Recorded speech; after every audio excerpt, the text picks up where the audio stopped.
Assalamualaikum guys, welcome back to Voices. So pada episod kali ni sis akan sambung lagi kisah tempat misteri dekat seluruh dunia ni. So ada lagi 3 kisah yang sis nak sharekan kepada korang. So ini further tu, so jom kita start. Tapi sebelum tu kita akan tukar lampu bilik kita macam biasa jadi lampu seram. So 1, 2, 3 start. So yang kelima guys adalah Taman Disney terbengkalai dekat Florida, USA. Okey, Taman Air Disney ni dia adalah tempat yang banyak sekali dikunjungi dekat negara Amerika Syarikat. Okey, Taman Air Disney ni dia dibuka pada tahun 1976 dan ia adalah tempat air pertama yang ada dekat Orlando, Florida. Taman air ni dia terletak di sebelah sebuah hotel dan waktu kejayaan taman air ni banyak pengunjung yang datang. Dia bawa keluarga dia, bawa kanak-kanak kan, bawa anak-anak sekali sebab tempat ni kan memang jadi tempat yang favourite untuk kanak-kanak. Okay, nak dijadikan cerita kenapa tempat ni menjadi salah satu tempat seram adalah sebab terjadinya sebuah peristiwa yang tragis dekat kawasan taman air ni. Okey, dekat taman air ni, okey, pada tahun 1980, okey, ada seorang budak ni, dia mandi dekat kawasan taman tema air ni. Lepas tu lepas dia mandi ni, dia didapati meninggal dunia sebab dia terinfeksi oleh amoeba dan juga parasite yang ada dekat dalam air ni. Dan parasite ni dia parasite yang mematikan dan nama parasite ni adalah Naegleria fowleri, okey, yang menyerang bahagian otak dan juga sistem saraf badan manusia. Okey, so lepas je kejadian budak ni meninggal, okey, tempat taman tema air Disney ni semakin lama semakin kurang pengunjung yang datang tu. Sampailah tahun 2001, okey, tempat taman tema air ni ditutup dan dibiarkan macam tu je. Okey, selama lebih 15 tahun guys. Okey guys, seterusnya adalah yang keenam adalah Poveglia, Itali. Okey guys, Poveglia, Itali ni adalah sebuah pulau. Okey, Pulau Poveglia ni dia telah menyimpan kisah yang kata seram dan juga misteri yang tersendiri dekat kawasan tu. Okey, dekat pulau ni dia sering macam kedengaran suara-suara yang macam seram, macam menjerit, minta tolong. Lepas tu ada juga penampakan bayang-bayang manusia yang berlega-lega dekat kawasan pulau ni. Tapi tak tahulah sama ada benda tu betul ataupun tidak. Okey, sejarah pulau ni bermula semasa pemerintahan Rom. Okey, bila pulau ni dia digunakan sebagai tempat untuk mengasingkan mereka yang dijangkiti dengan penyakit yang berbahaya. Pada tahun 1347 sehingga 1351, okey, benua Eropah telah menghadapi satu wabak penyakit ni guys. Dia dinamakan sebagai Black Death. Okey, wabak penyakit ni dia menyerang radang paru-paru yang dibawa oleh seekor haiwan iaitu tikus. Dikatakan lebih 70 juta orang telah terbunuh akibat wabak ni dan jumlah ni adalah merangkumi separuh daripada jumlah orang Eropah pada ketika tu. So waktu ni pulau ni dijadikan tempat pengasingan untuk mereka yang dah dijangkiti oleh penyakit bawaan tikus. Okey guys, dekat pulau ni dia ada bina satu lubang besar tu guys, dan lubang ni dibina adalah untuk menempatkan mayat-mayat yang mati. Orang-orang yang mati terkena wabak penyakit ni dilempar dekat kawasan lubang yang diorang bina ni. Dan lepas diorang lempar mayat ni, okey, mayat ni akan dibakar. Okey, dan benda ni terjadi juga pada mereka yang ada simptom-simptom terkena jangkitan wabak ni. Diorang juga akan dilempar dekat kawasan lubang ni dan dibiarkan bersama dengan mayat yang dah merepuk tu.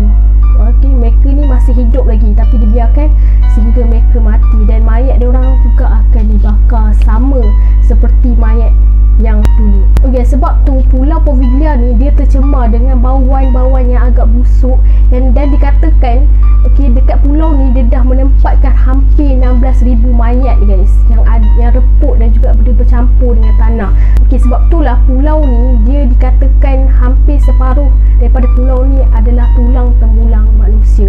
Okey, selepas kejadian tu, okey, pulau ni telah dibiarkan beberapa abad.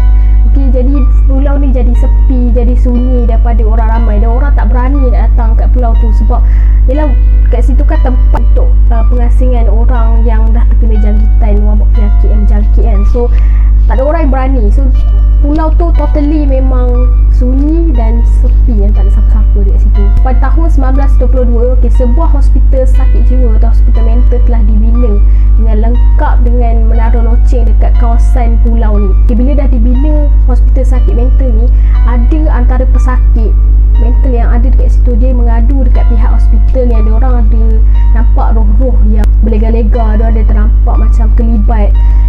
Dipercayai roh-roh yang mati waktu kena wabak ni dulu. Tapi pihak hospital dia tak percaya, sebab pihak hospital fikir mungkin sebab mereka ni sakit jiwa. So sebab tu pihak hospital ni tak hiraukan apa yang pesakit mental ni cakap. Sampailah satu hari ni ada seorang doktor ni, dia datang dekat hospital ni, dia cuba nak bina nama dia dengan mencari penawar untuk penyakit mental ni yang dialami oleh pesakit ni lah tadi. Tapi kehadiran doktor ni, dia tak membaikkan keadaan pun, dia tak membaikkan langsung keadaan, tapi malah dia memburukkan lagi keadaan, sebab dikatakan dia menyeksa pesakit-pesakit mental ni tadi dengan kejam sehingga ada antara diorang ni mati disebabkan seksaan doktor ni tadi, sebab dia nak buat uji kaji, tak tahu uji kaji apa, tapi sampai menyeksa pesakit mental yang ada dekat hospital tu.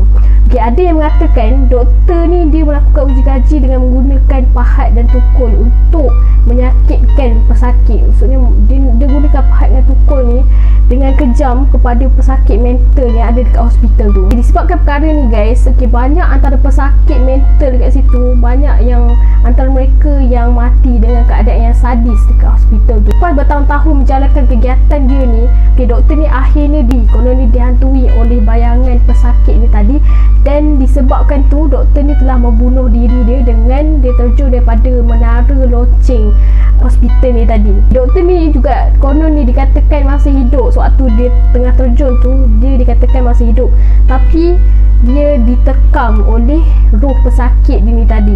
Konon dia diterkam dan disebabkan itulah dia mati guys. Sampai sekarang pulau ni dia sepi dan tak ada berpenghuni, tak ada siapa yang tinggal kat pulau ni sebabkan kisah seram yang berlaku dekat pulau ni. Bukan sahaja kisah doktor ni tadi, kisah pesakit mental ni, tapi juga disebabkan kisah ada wabak penyakit. Ada orang yang ada wabak penyakit dipindahkan dekat pulau ni. So sebab tu lah pulau tu sampai sekarang tak ada orang yang duduk kat situ. So dia sunyi macam tu sahaja.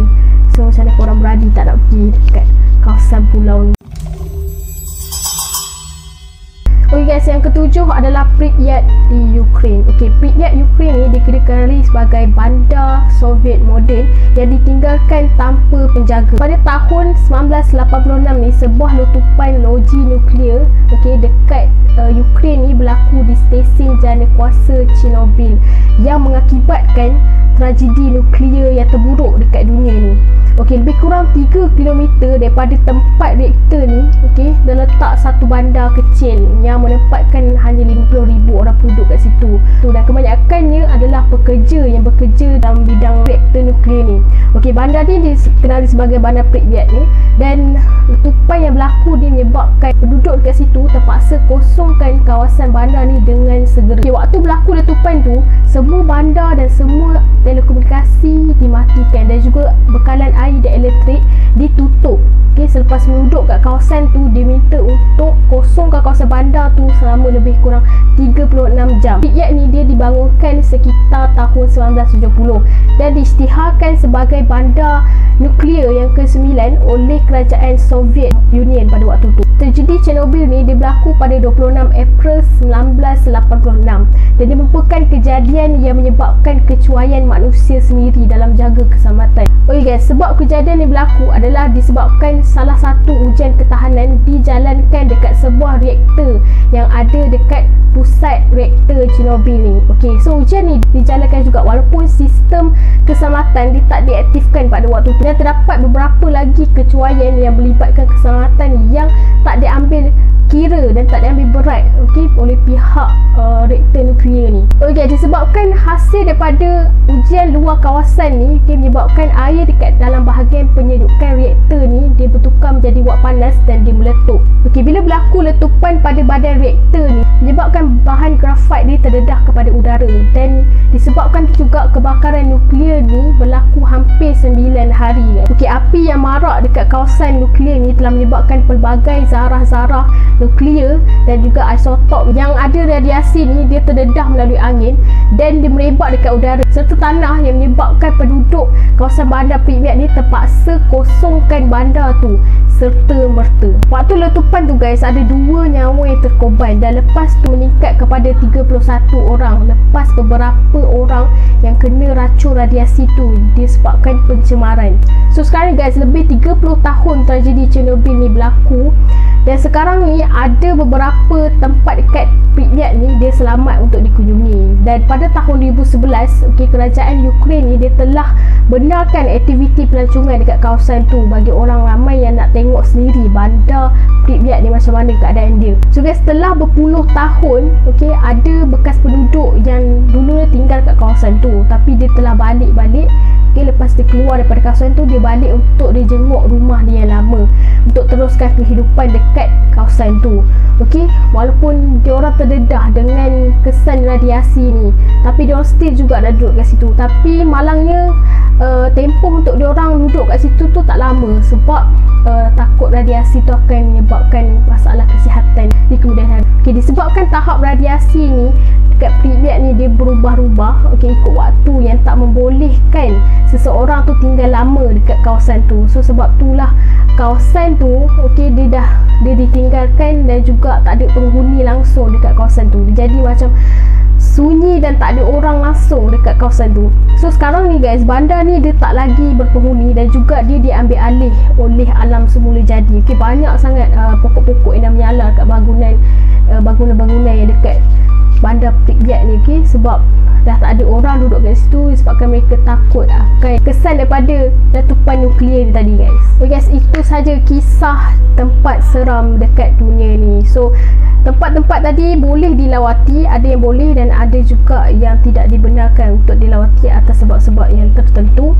So kalau korang berani, korang boleh pergi lawat dekat kawasan, okay, dekat tempat yang seram dan misteri ni. So kalau korang ada apa-apa cerita misteri dan seram nak Voices ceritakan, nak sis ceritakan dekat channel Voices ni, korang boleh DM Voices di Instagram Voices yang ada dekat sini, okay? So kita dah tulis kat sini, so korang boleh DM kita orang untuk bagikan korang punya cerita seram, okay? Okay guys, sampai di sini saja guys untuk episod kali ni. So saya sis, Assalamualaikum.